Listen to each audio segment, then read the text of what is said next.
ભારત અને પાકિસ્તાન વચ્ચે યુદ્ધની સ્થિતિ વચ્ચે ગુજરાતના સરહદી જિલ્લાઓમાં સુરક્ષા વ્યવસ્થા કડક કરી દેવામાં આવી છે.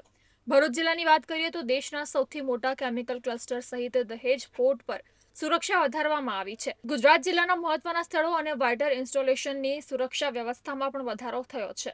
સમુદ્ર કિનારાના 3 તાલુકાના પોલીસ સ્ટેશનોની ટીમો દ્વારા સમુદ્ર કાંઠે સતત પેટ્રોલિંગ શરૂ કરાઈ રહી છે.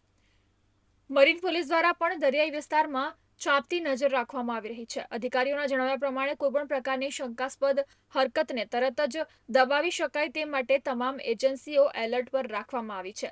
આ સાથે સાયબર ક્રાઇમ પોલીસ દ્વારા સોશિયલ મીડિયા પર પણ વિશેષ ધ્યાન આપવામાં આવી રહ્યું છે.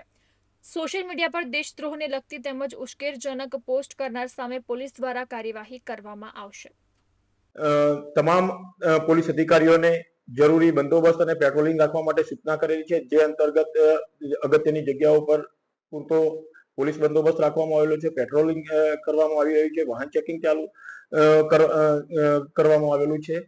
સાથોસાથ ભરૂચ જિલ્લો જે દરિયાકાંઠે આવેલો છે, દરિયાકાંઠે જે ગામ આવેલા છે અને એમાં પણ દહેજ ગામમાં જ્યાં મોટી ઔદ્યોગિક વસાહતો આવેલી છે, ઔદ્યોગિક એકમો આવેલા છે, વાઇટલ ઇન્સ્ટોલેશન્સ આવેલા છે, તે વિસ્તારમાં દરિયાકાંઠે તથા દરિયાની અંદર સઘન પેટ્રોલિંગ ચાલુ કરવામાં આવેલું છે. દરિયાની અંદર પેટ્રોલિંગ કરવા માટે બોટ રિક્વિઝિટ કરવામાં આવેલી છે, ડ્રોન કેમેરાનો પણ ઉપયોગ કરવામાં આવી રહેલો છે અને આજુબાજુના કાંઠા વિસ્તારના ગામડાના માછીમારો તથા આગેવાનોનો સંપર્ક કરવામાં આવી રહ્યો છે.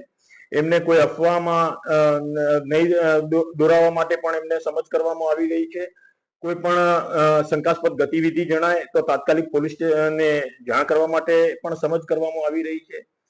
આ રીતે તકેદારીના પૂરતા પગલા ભરૂચ પોલીસ દ્વારા લેવામાં આવી રહ્યા છે. સાથોસાથ સોશિયલ મીડિયામાં પણ કોઈ ખોટી અફવાઓ કોઈ ફેલાવતું હોય, કઈ ખોટી પોસ્ટ મૂકતું હોય તો એ બાબતે પણ સોશિયલ મીડિયામાં ઉપર પણ સાયબર ક્રાઇમ દ્વારા પૂરતી બાદ નજર રાખવામાં આવી રહી છે.